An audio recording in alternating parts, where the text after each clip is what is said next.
Welcome to What's Happening in HCSD.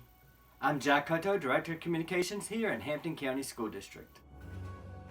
Join us as we speak with Superintendent of Schools, Dr. Ronald Wilcox, as he speaks about facilities plans for the future in Hampton County School District. Dr. Wilcox, thank you for the opportunity to speak with you this morning. We're excited as a board and superintendent to share with our public what we've been working on for the last year in planning and trying to develop a facility improvement program for the school district. We have agreed that what we will do is we will combine the two high schools that exist in the Hampton County School District, that being Estill High School and Wade Hampton High School. These two schools will be combined starting in August of 2023. And speaking about the timeline, you mentioned that the School Board of Education is thinking about an August 2023 start date for the brand new high school. So obviously a new school can't be built in a year's time. So what will that mean? Well, we realize that it probably will take 3 years, as you said, to build a new high school.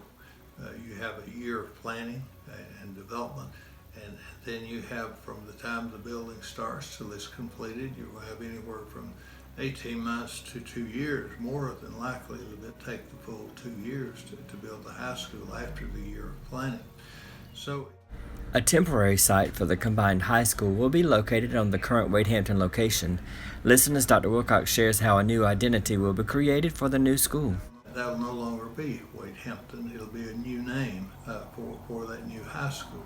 So the high school, the first thing that will happen in bringing the new high school about will be the new name and the new mascot and the new colors. So those things have to happen first. And then we have to get the children on the same campus. Now we're talking about 511 students currently at Wade Hampton High School and 156 students at Estill High School. And combined, there are going to be somewhere around 670 students. We're going to have a manageable number of students in the high school, an ideal number, to be honest with you. Dr. Wilcox, speak to us about the need to provide a new name, colors, and mascot. We feel like that if we bring the two high schools together to make the students of the new high school feel as if they're getting a fresh start, and going to have equal opportunity in that new high school, that 2 or 3 things that we can do to help with that is, first of all, make them feel welcome when they come. And we can do this by having a new name with a new school, creating within them the thought that we're doing something new, we're doing something different, and so we're going to a new school. Although it's in the same county, it's going to be a totally new school. And so a new name provides for this opportunity. We also are going to be choosing a new mascot, and we're going to choose different colors for the school. So Dr. Wilcox, in speaking about combining two high schools, talk about increased opportunities for students.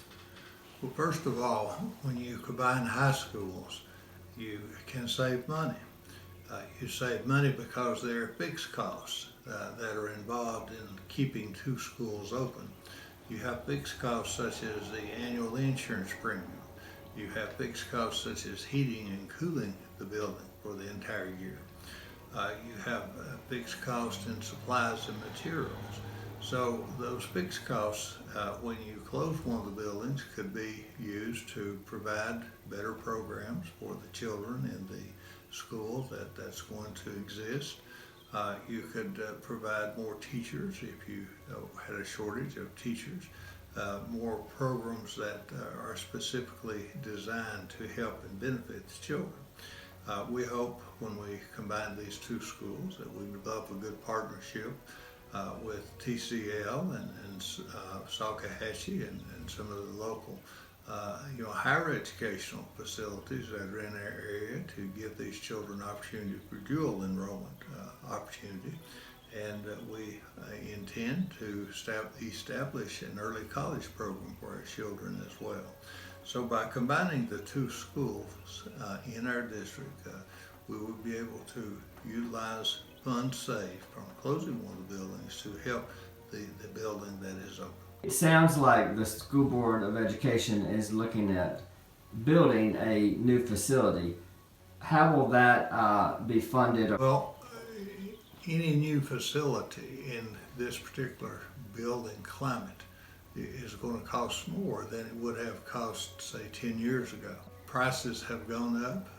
Building materials are hard to find. Roofing materials and some electrical materials are even a year out on ordering before you can even get them on site to install them. It's not the best climate in the world to build a new high school, and we know that our high school will cost more than we had originally anticipated.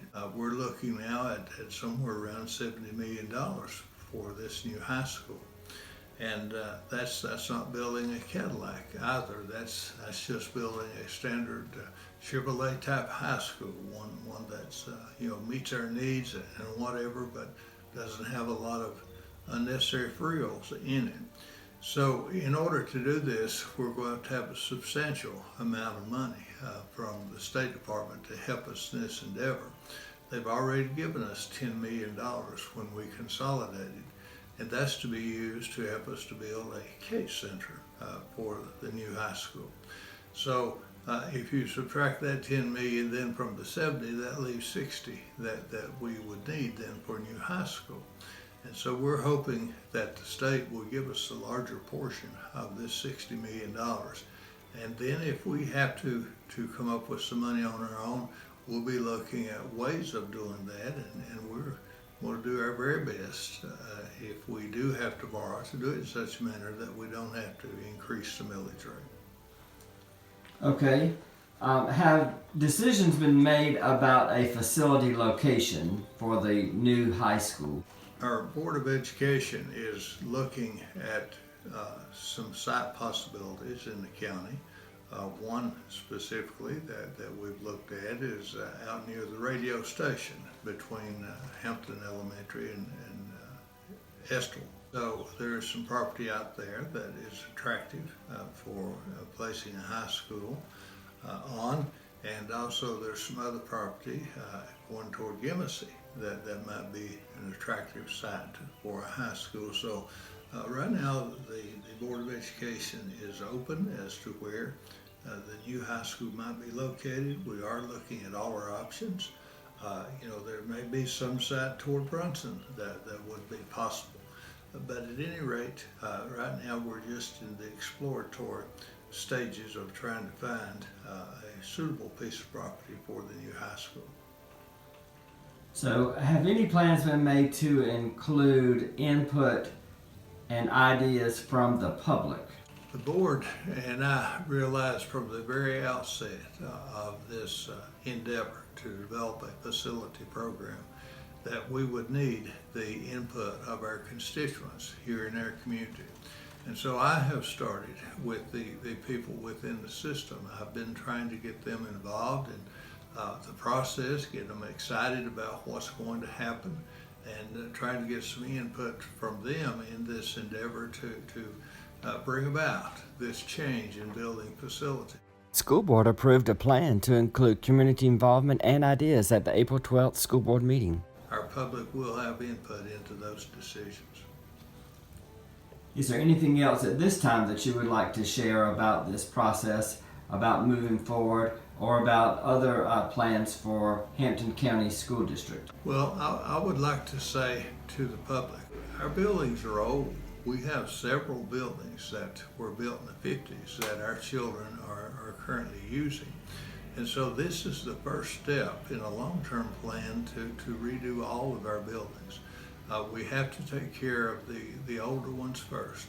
And by taking care of the high school, and once we get that taken care of, then on down the road, when our present middle schools are paid off, then the board can look at coming back and doing something to maybe build 2 or 3 elementary schools here in our county and replace some of these older elementary schools.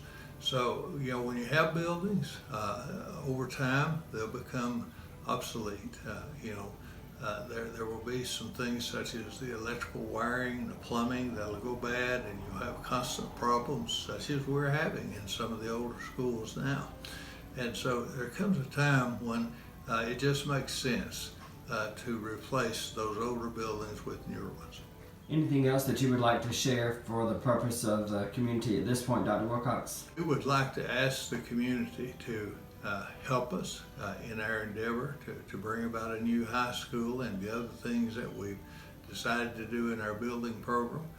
If you have questions about what we're doing, and you feel free to give me a call. I'll try my best to answer them. And if you'd like to visit some of our buildings to see what we're talking about, and some of them being old and need to be replaced, we'll be glad to make arrangements for you to do that.